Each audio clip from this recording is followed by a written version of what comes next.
Assalamualaikum warahmatullahi wabarakatuh. Selamat pagi anak-anak. Semoga kalian tetap dalam keadaan sehat selalu. Hari ini kita akan belajar tentang posisi dan peran Indonesia dalam lingkup ASEAN. Posisi dan peran Indonesia dalam lingkup ASEAN yang pertama adalah dalam bidang ekonomi yang berkaitan dengan kegiatan ekspor dan impor. Ekspor adalah kegiatan menjual barang dan jasa ke luar negeri. Jadi kalau kita menjual barang produk dalam negeri kita dijual ke luar negeri, itu namanya ekspor. Sedangkan orang atau badan yang melakukan kegiatan ekspor itu disebut dengan eksportir. Kemudian kebalikannya, apabila kita membeli barang atau jasa dari luar negeri, itu namanya kita mengimpor. Sedangkan orang atau badan usaha yang melakukan kegiatan impor itu dinamakan importir. Kegiatan ekspor dan impor itu memiliki tujuan yang pertama memenuhi kebutuhan dalam negeri akan barang dan jasa.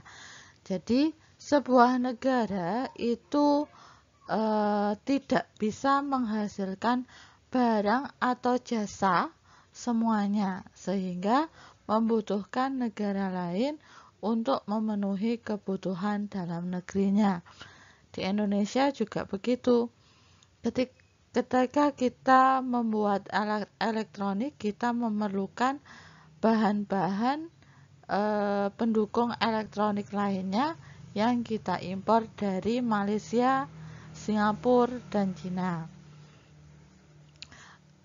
Kemudian Malaysia, Cina, Singapura itu memerlukan rempah-rempah kepada kita. Kita mengekspor rempah-rempah kita ke negara tersebut. Yang kedua, mendorong peningkatan produktivitas hasil produksi. Jadi, kegiatan ekspor dan impor ini akan meningkatkan industri-industri untuk beroperasi menghasilkan barang dan jasa, sehingga produktivitas hasil produksinya meningkat. Yang ketiga, memperluas lapangan kerja. Dengan adanya ekspor dan impor, maka banyak sekali berdirilah industri-industri yang dapat menyerap tenaga kerja, sehingga lapangan kerja menjadi luas. Yang keempat, menambah devisa negara. Kegiatan ekspor dan impor ini juga dapat menambah pendapatan negara atau devisa negara, karena barang yang diekspor itu juga ada pajak yang harus kita bayar ke luar negeri, akan tetapi barang yang kita impor atau kita beli itu juga ada pajak dalam negeri. Sehingga ketika ada produk luar, seperti contohnya mobil yang kita beli dari Jepang itu juga mendapatkan namanya bea cukai atau pajak kendaraan untuk masuk ke negara Indonesia, sehingga menambah pendapatan negara kita. Kegiatan ekspor dan impor itu membentuk kegiatan ekonomi antar bangsa, sehingga ada berbagai macam kerjasama antar negara. Yang pertama adalah kerjasama bilateral. Kerjasama bilateral adalah kerjasama ekonomi yang dilakukan oleh dua negara untuk mencapai tujuan tertentu. Contohnya adalah kerjasama antara Indonesia dengan Jepang, Indonesia dengan Cina, Indonesia dengan Arab Saudi. Itu adalah bilateral. Bi itu dua, maka bilateral adalah perjanjian dua negara.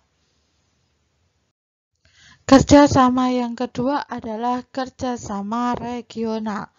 Kerjasama regional adalah kerjasama ekonomi antar suatu negara dengan negara lain yang dalam satu kawasan atau satu lingkungan. Contohnya adalah kerjasama ekonomi negara-negara kawasan Asia Tenggara yang disebut ASEAN, atau kerjasama perdagangan antar negara-negara kawasan Eropa atau Uni Eropa. Kerjasama yang ketiga adalah kerjasama multilateral, yaitu kerjasama ekonomi antar suatu negara dan beberapa negara lain dunia. Contohnya adalah kerjasama antar negara-negara pengekspor minyak atau disingkat dengan OPEC. Yang kedua adalah kerjasama perdagangan antar negara-negara ekonomi Pasifik atau disebut dengan APEC dan Organisasi Perdagangan Internasional atau yang disebut dengan WTO. Kemudian barang dan jasa yang diekspor dan diimpor oleh Indonesia itu dibedakan menjadi dua kelompok, yaitu migas atau minyak dan gas dengan negara tujuan ekspor adalah Amerika Serikat, Australia, Jepang, Tiongkok, Korea Selatan, dan Singapura. Dan kita, Indonesia, tidak pernah mengimpor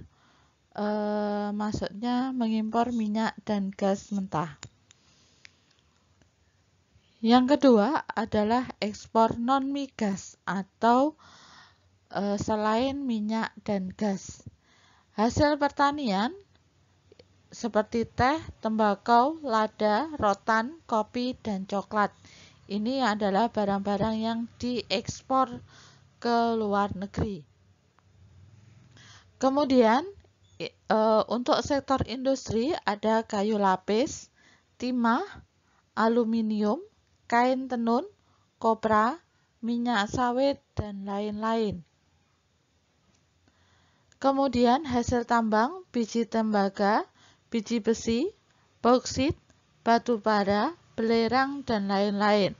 Untuk hasil hutan itu ada kayu rotan, kemenyan, dan damar.